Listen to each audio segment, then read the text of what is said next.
Good evening and welcome to Ignite News on 6 at 6. It's Thursday, June 5th, 2025. I'm Rihanna Nikram. Thanks for joining us. Here are the headlines. The IDB has approved a $350 million policy-based loan to Guyana to help modernize and expand the country's social protection systems. The push toward greater inclusion for persons with disabilities is gaining real momentum in Guyana, especially in Region 6. The Chief Investment Officer has pitched Guyana as a top investment destination during a meeting with Spain's non-resident ambassador on Wednesday. And the quest for Guyana's youth environmental speaker continued today with the Shell 3.0 Speech Environmental Competition finals. The Inter-American Development Bank, IDB, has approved a U.S. $350 million policy-based loan to Guyana to help modernize and expand its social protection systems. The financing marks the second and final operation in a programmatic series, following an earlier phase co-finance with Global Affairs Canada, the IDB said in a release. The bank cited Guyana's strong macroeconomic performance and commitment to inclusive social reform as key factors in the loan's approval. Funds will support the Ministry of Human Services and Social Security in improving the efficiency and reach of social safety nets, with a focus on digital transformation and services for vulnerable populations. Key measures include digitizing core ministry processes, expanding access to electronic pension payments for more than 82,000 senior citizens, as well as increasing public assistance coverage for over 6,000 people with disabilities. Meanwhile, additional components of the program include scaling up the Learning Lab for job training and adaptive living support for persons with disabilities, expanding the Women's Innovation and Investment Network Business Clinic, and strengthening services for survivors of gender-based violence and human trafficking. Launched in 2023, these initiatives aim to support disadvantaged and underserved communities nationwide. According to the IDB, the loan has a 20-year amortization period, a 5.5-year grace period, a 1-year disbursement window, and carries a SOFR-based interest rate. The push toward greater inclusion for persons with disabilities is gaining real momentum in Guyana, especially in Region 6. During the opening of the Center for Equity, Opportunity and Innovation in Palmyra, Berbice, Chairman of the National Disabilities Council, Mr. Ganesh Singh, shared how increased access to training, education, and employment is changing lives across the country. We've seen more persons with disabilities employed across all sectors in Guyana, mainly within government. In the past, someone could have called me and said, I need 10 persons with a disability for a workshop. And I could have sent 10 persons with ease. Now, it's a hassle. It's a hassle because there are more opportunities for these persons to attend the Sir Potter College of Education. We can know that's virtual. More opportunities for them to be trained under the Board of Industrial Training. In partnership with GSUPD, we've trained over 300 persons with disabilities over the past 5 years. He also highlighted programs under the Ministry of Human Services and Social Security, which continue to offer vocational training in various skill areas, and noted a significant rise in special education services. There are opportunities under the Ministry of Human Services and Social Security for training where they do basic training in various vocational skill areas. There are more scholarships for persons with disabilities through the Government Online Academy of Learning. There are more schools, special education needs schools and resource units for children with disabilities across the country.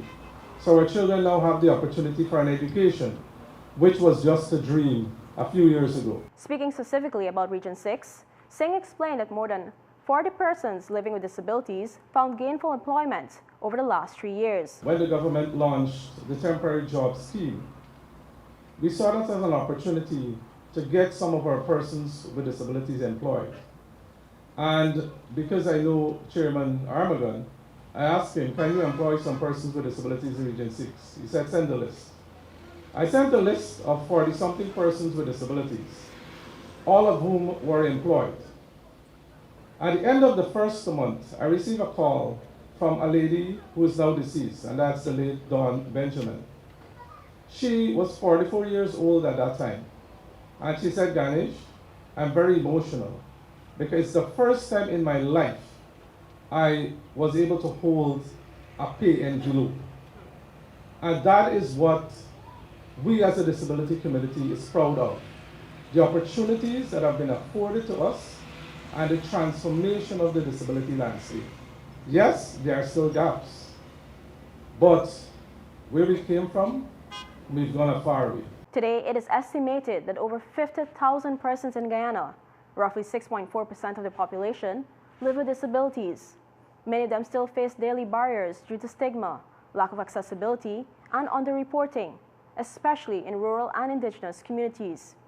The center, commissioned in Region 6 on Wednesday, will directly employ 120 persons with disabilities, providing not just jobs, but dignity, purpose, and the opportunity to contribute to the nation's development in real, visible ways. The government has been supportive of this community. It has provided a one-off cash grant to every person with a disability. Adults with disabilities have also received a 100,000 cash grant. Each child with a disability already received a 100,000 cash grant annually. And now, every person with a permanent disability qualifies for public assistance. This public assistance is now a lifetime benefit. Guyana's coconut industry is reaping strong results, now ranking as the third highest income earner in the agriculture sector. Since 2020, over $1.2 billion has been invested under the National Coconut Decentralization Program, driving a sharp rise in exports and productivity. In the first year of the program, coconut and related product exports reached $2.5 billion. By 2023, national coconut output hit 40,000 tons, fueled by the introduction of high-yield Brazilian dwarf seed nuts and strategic nursery expansions across multiple regions. To date, over 120 farmers in Cameroon alone have benefited from 3,000 seedlings, each capable of producing up to 240 coconuts annually. The Ministry of Agriculture aims to engage up to 300 more farmers to scale production further.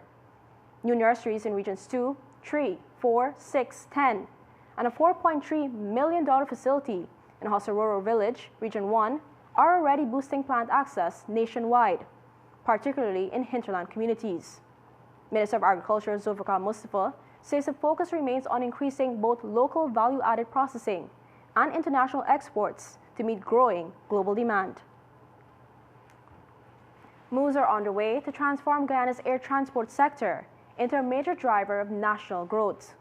President Dr. Irfan Ali made the declaration on Tuesday as he welcomed the return of KLM Royal Dutch Airlines to the local aviation market. The head of state outlined what he described as an ambitious national plan to welcome 3 million passengers into Guyana by the year 2030. We are focusing on a more ambitious target. How is it we're going to build a mechanism to support 3 million people passing through our economy? President Ali cited a 2023 government study showing that aviation contributes roughly 1% of GDP, or $160 million US, and supports over 5,200 direct jobs in Guyana. The sector also handled 13,000 tons of cargo last year.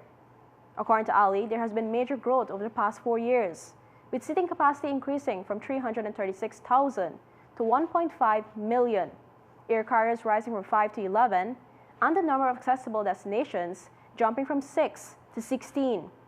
He said the government is backing this expansion with targeted policies to improve the ecosystem surrounding the sector, including infrastructure services and passenger experience. It is a policy that sees aviation not as a supporting service, but as a driver of national development. And when I say a driver of national development, very soon we're going to invest here in Guyana in expanded aviation education in every aspect of aviation, aviation management, training of pilots, aeronautic engineers. Every single sphere of aviation life will be part of the training program that we want to offer here in Guyana. The president credited the runway expansion at Chadijagan International Airport for enabling wide-body aircrafts to land and pointed to hotel construction, road upgrades, and digital services as part of a modern travel experience. He said the goal is to create a regional aviation hub that offers convenience, connectivity, and a first-world experience for visitors and investors alike. Chief Investment Officer and Head of the Guyana Office for Investment, Dr. Peter Ramsaroop, has highlighted Guyana's potential as a major investment destination during a meeting with Spain's non-resident ambassador, Maria Cristina Perez Gutierrez, on Wednesday. The meeting took place at Go Invest and focused on strengthening economic cooperation between Guyana and Spain, especially as Guyana emerges as a key gateway to the wider Latin American and Caribbean region. Dr. Ramsaroop emphasized Guyana's strategic advantage through its developing deep water port, positioning the country as a vital trade and logistics hub to increase exports to European markets. He also detailed investment opportunities in several sectors, including downstream oil and gas, agro-processing, infrastructure development, and medical tourism. The ambassador expressed keen interest in exploring these areas further, highlighting the importance of mutually beneficial partnerships. Dr. Ramsaroop reassured that Guyana's investment climate is supported by a strong legislative framework with solid legal protections for foreign investors under Investment Act and related policies. Ambassador Perez Gutierrez summed up the meeting by saying, "We have a world of opportunities to work from," emphasizing the shared goal of building sustainable economic ties between Guyana and Spain. Ignite News will be right back after these messages. Fuel it up and drive, super 95. Tune up, fuel it up and drive, super 95. Tune up. Protect your fuel system, boy. High mileage and performance, boy. Guyoil Super 95 gasoline gives you more reasons to drive and is available at 56 service stations nationwide. For affordable price, high performance, and high mileage, choose Guyoil's Super 95 gasoline. Fuel it up and drive. Welcome back to Ignite News on 6 at 6. Aside from persons with disabilities being included in job programs, they're now being brought one step closer to owning a home. This is according to Minister within the Ministry of Housing and Water, Susan Rodriguez, who shared that direct moves are now being made to support persons with disabilities in accessing affordable housing and land ownership. How do we forget that Ganesh mentioned the relationship that my office has with his office to ensure that persons living with disability have access to affordable home ownership, just like everybody else in our country. And you know, even if we weren't thinking about it, the community of persons living with disability has an extraordinary advocate in Mr. Ganesh Singh, because he sees no limit. And so when he approached my office in 2020, soon after we came into government, he came to me with the proposal on how we can get this done. And immediately we opened that line of communication. The government's housing initiative has expanded in recent years to include priority access for vulnerable groups. Persons with disabilities are now eligible for state land at subsidized rates, waivers on processing fees, and technical assistance for building homes that meet accessibility standards. In many cases, they are also supported with core home grants, roofing assistance, and partnerships with the private sector for affordable construction. Minister Rodriguez emphasized that inclusion must be built into policy and infrastructure, and that means creating real pathways for disabled citizens to achieve what many others take for granted, a place to call their own. On the days that we would have persons from your community visiting us, we ensure that we have a dedicated team that would assist everybody from the disability community who's coming to the ministry. We have designated parking in front of our ministry. I know this is something that we have to start thinking about more. How do we make all of the ministries and government buildings more accessible to persons living with disability? Unfortunately, we still have a 3-story building, so it's difficult for people with a wheelchair, and we have no elevator, but we're working on that because we have a new headquarters under construction. But we have designated parking for them at the entrance of the ministry. We have designated people who will assist them to get into the ministry and move them from department to department, and they leave as proud landowners. And those are special days that we dedicate to the community when they're coming to the ministry for their house lot allocation. And that relationship will continue at the ministry. Whether I'm There are an estimated 50,000 persons living with disabilities in Guyana, many of whom have long been excluded from the housing market due to low income, inaccessible home designs, and bureaucratic hurdles. Until recently, a few housing schemes actively accounted for their needs. That is now changing. The Ministry of Housing and Water has partnered with local agencies and the National Commission on Disabilities to ensure housing allocations are more accessible. Additionally, each person with a permanent disability now qualifies for public assistance for life, which supports financial independence and contributes to housing affordability. Business leaders and entrepreneurs are urged to take a more grounded approach to business, and this includes undertaking risk assessments and taking calculated risk. The advice came during a panel discussion on Wednesday titled Icon Conversations, featuring Guyanese business developers and collaborators at Money Week, hosted by the University of Guyana, in collaboration with the Jamaica Stock Exchange. Chief Executive Officer, Director of European Medical Laboratory, Dr. William A. Boyle, underscored that risk assessment is a key step in the game. But I don't believe in taking risks, the unprepared risks. You have to be prepared. You can't just jump into something about, you need to be prepared and have goals or dreams. I always believe, my book I said, Dare to Dream. You dream, this is what you want to be, and you focus, and then you take your leap. Don't take your leap without dreaming or without having a goal. Co-founder and director of Hermanson Lodge, Dee George, shared her experience of how she took the risk as an economics major at the university to venture into the hospitality sector after a business opportunity presented itself. So the biggest risk I made was jumping out of economics and all that research aspect of it and saying, I'm going to become a hotelier that I knew nothing about other than the love of people and that I had a mission to change the perception of our country. And how do you do that? Every check-in during that period was someone from overseas. So how better an opportunity to do that from whenever they come into your space and to change one guest at a time.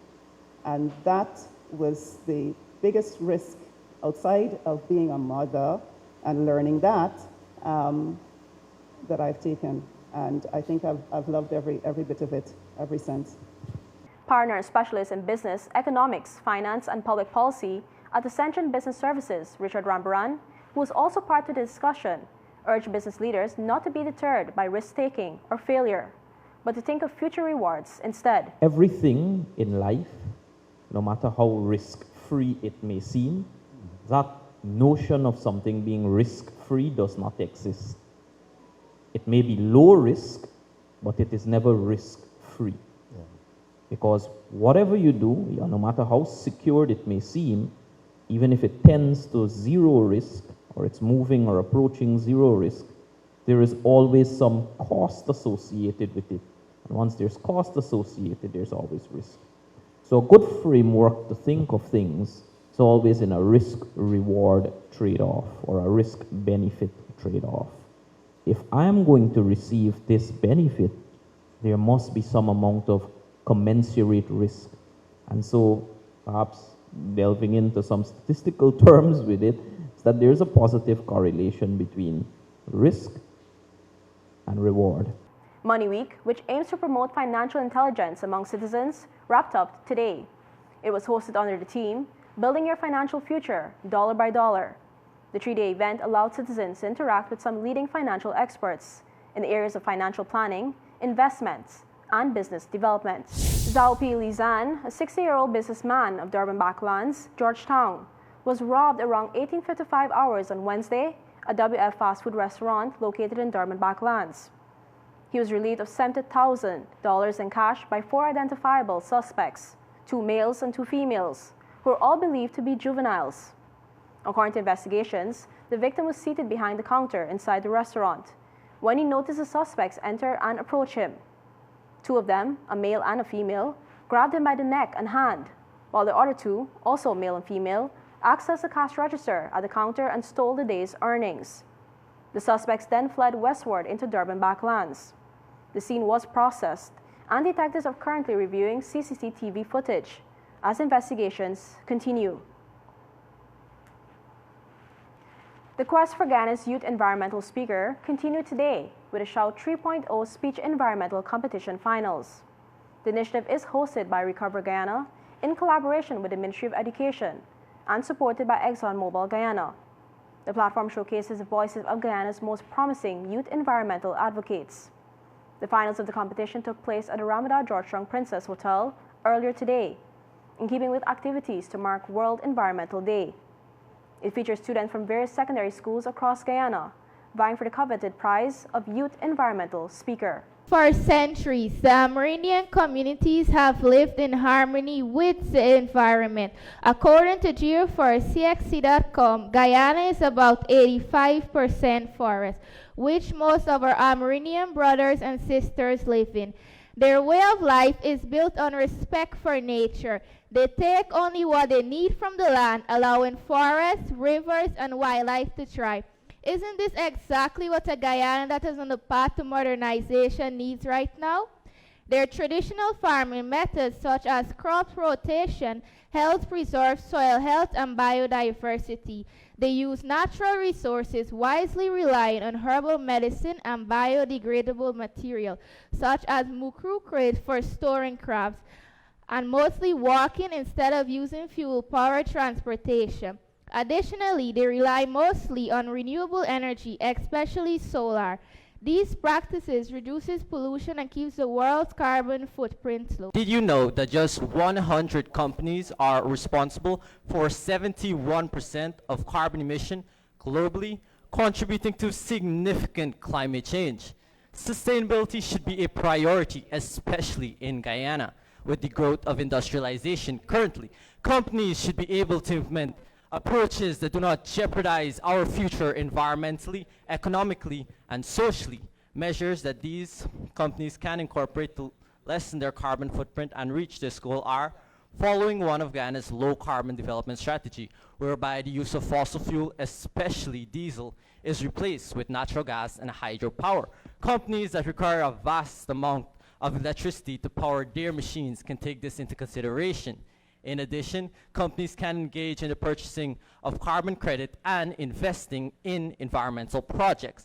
With over $4 million in awards, Shout is Guyana's leading platform for youth environmental leadership and has earned international recognition from the Inter-American Development Bank's Green Minds program. The event culminated in the crowning of this year's national champion. It also featured inspiring presentations from finalists and remarks by senior officials, as well as representatives from Recover Guyana and title sponsor, ExxonMobil Guyana. Close to $1.3 billion in Because We Care cash grants is being dispersed across Region 6, bringing relief to thousands of families as they prepare their children for the new school term. Ignite News spoke to several parents at Port Moran Primary in East Berbice quarantine region who expressed heartfelt appreciation for the support. Among them is Gloria Ramphal, a mother of 4. I want to thank the President very much for supporting our children all the time. Renata Leslie, a mother of 5, said the grant will be used to purchase school essentials. I'm very thankful the President for this cash grant he gave to me for 5 kids. And I'm a single mom, and the money will go really nice to me and my kids them to buy the school, the books, whatever they gotta get because I get to go to high school. I'm so thankful for the President that he's doing so much good to us and he continues job. For Shabana Ramu, a single parent, the grant is a vital source of help. The benefit is better than a lot for me because right now I'm a single parent and I really appreciate it. The Because We Care initiative continues to touch the lives of families across the country, ensuring that every child has a fair start to their education. Each student will receive $50,000 along with a $5,000 school voucher, bringing the total support per child to $55,000 to assist with educational expenses. The grant has steadily increased from $19,000 in 2021 to $45,000 in 2024, providing vital financial relief to hundreds of thousands of families across Guyana.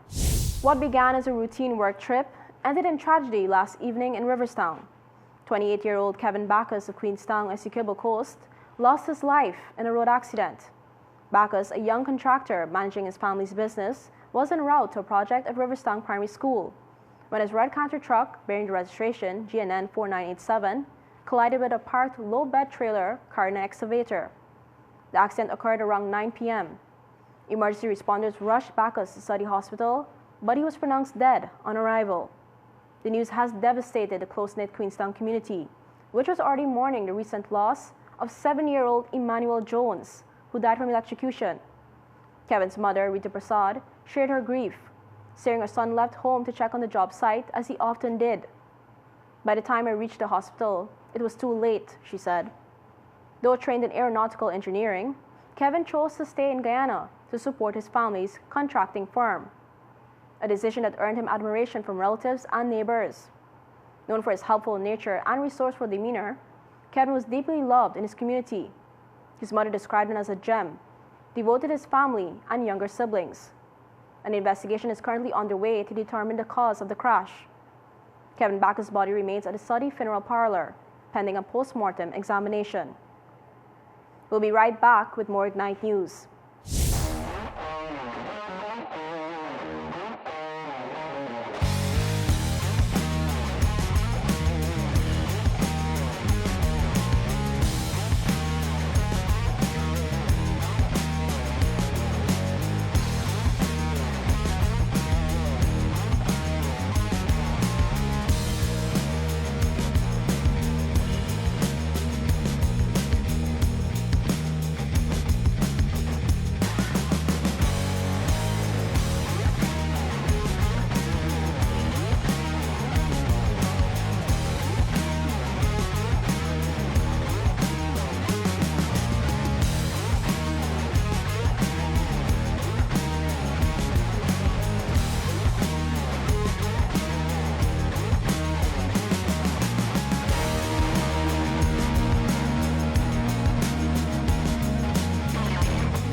You're watching Ignite News on 6 at 6. In sports, the June Madness Futsal Championship opened Tuesday night at the Cliff Anderson Sports Hall with some exciting results. Young Stars secured a 2-1 win over Broad Street. Game Changers defeated Alexander Village 3-2 after extra time. Footsteppers beat Tiger Bay 4-2, with Troy Henry and Isaiah Sam scoring for Footsteppers, and Gary Primo netting twice for Tiger Bay. Corinthians dominated Paradise Invaders with a 4-0 victory, featuring 2 goals from Adrian Tala. The biggest win of the night came from Albay Stong A, who crushed Campbellville 9-0. Ezekiel Telford scored 4 goals, including a rare 2-point yellow ball goal. The championship continued today, Thursday, June 5th. England opener Phil Salt will miss the upcoming T20 series against the West Indies as he takes paternity leave. Salt, who recently helped Royal Challengers Bengaluru win the IPL final, has been granted time off to be with his family. He has been replaced by Jamie Smith, who opened the batting in England's recent 3-0 ODI series win. However, Smith is not expected to start Friday's match at Chesterley Street. Somerset's Tom Banton or Surrey's Will Jacks are the top picks to open with Ben Duckett. All-rounder Jacob Bettel, who also opened in the IPL, is in the squad. The T20 series continues Sunday in Bristol and wraps up on Tuesday in Southampton. Meanwhile, the West Indies have named a strong squad, with Andre Russell, Jason Holder, and IPL winner Romario Shepherd all returning. Nicholas Puran has opted out, but Captain Shai Hope says the team is focused on the firepower it does have. Regionally, the government of Trinidad and Tobago has denied claims by Venezuela's President Nicolas Maduro that terrorists, including Colombians, entered Venezuela through Trinidad with weapons. Maduro made the allegation during a ceremony in Sucre state on Tuesday, saying a group was caught trying to cross from Trinidad. He urged vigilance. According to a news report by the Trinidad and Tobago Guardian, online, the country's defense ministry responded, saying no evidence supports the claim and that investigations are ongoing. Defense Minister Wayne Sturge confirmed increased border security and cooperation with Venezuela. Experts urge caution. International analyst Dr. Anthony Gonzalez says such claims may be politically motivated and need proof. Security analyst Darius Figueroa warns Trinidad must address border security to prevent regional instability, citing links to transnational crime. The Venezuelan embassy in Trinidad declined to comment. Maduro's remarks have sparked mixed reactions online in Venezuela, with some supporting and others criticizing the claims. Regional observers remain watchful of tensions between the neighbors. In international news, the Trump administration has imposed new travel restrictions affecting nationals from 19 countries, citing concerns over terrorism and national security. According to a presidential proclamation signed yesterday, citizens from 12 countries, including Afghanistan, Iran, Libya, and Somalia, are now fully barred from entering the United States. 7 other countries, including Cuba, Venezuela, and Laos, will face partial entry bans under the new directive. The restrictions are set to take effect on Monday, June 9th. President Trump stated that affected nations failed to meet U.S. standards for screening and vetting international travelers. Imposed. Among the national security threats their analysis considered are the large-scale presence of terrorists, failure to cooperate on visa security, inability to verify travelers' identities, inadequate record-keeping of criminal histories, and persistently high rates of illegal visa overstays, and other things. Very simply, we cannot have open migration from any country where we cannot safely and reliably vet and screen those who seek to enter the United States. That is why today I am signing a new executive order placing travel restrictions on countries including Yemen, Somalia, Haiti. Trump has defended the new restrictions by citing Sunday's incident in Boulder, Colorado, where an Egyptian national allegedly threw a gasoline bomb into a crowd of pro-Israel demonstrators. The suspect, who overstayed his tourist visa and had an expired work permit, now faces federal charges. 3 Maori members of Parliament in New Zealand have been suspended following a protest inside Parliament last year that has now become one of the most significant disciplinary actions in the country's political history. Opposition MP Hannah Rahiti Maipi Clark has been suspended for 7 days, while her party leaders Rawiwi Waititi and Debbie Nagariwa Packer have each received 21-day bans, the longest parliamentary suspensions ever recorded in New Zealand. The suspension stemmed from a protest haka performed during a sitting of Parliament. The haka was part of a demonstration against a deeply controversial bill that sought to redefine the Treaty of Waitangi, the foundational document signed in 1840 between the British Crown and Maori chiefs. Although the bill was eventually defeated, it ignited widespread outrage and mobilized tens of thousands across the country. During its first reading in November, more than 40,000 people gathered outside Parliament in one of the largest protests in recent years. Tensions between the Maori community and the current government have been escalating under the leadership of Prime Minister Christopher Luxon. His administration has come under fire for slashing funding to Maori programs and moving to dismantle a major Maori health authority. In response to growing criticism, Prime Minister Luxon has defended his government's policies, highlighting initiatives aimed at improving literacy rates and reducing reliance on emergency housing among Maori families. And that's all for this edition of Ignite News on 6 at 6. For more stories, visit ignitenews.com or follow us on social media. Thanks for watching. I'm Rihanna Nikram. See you tomorrow for more Ignite News.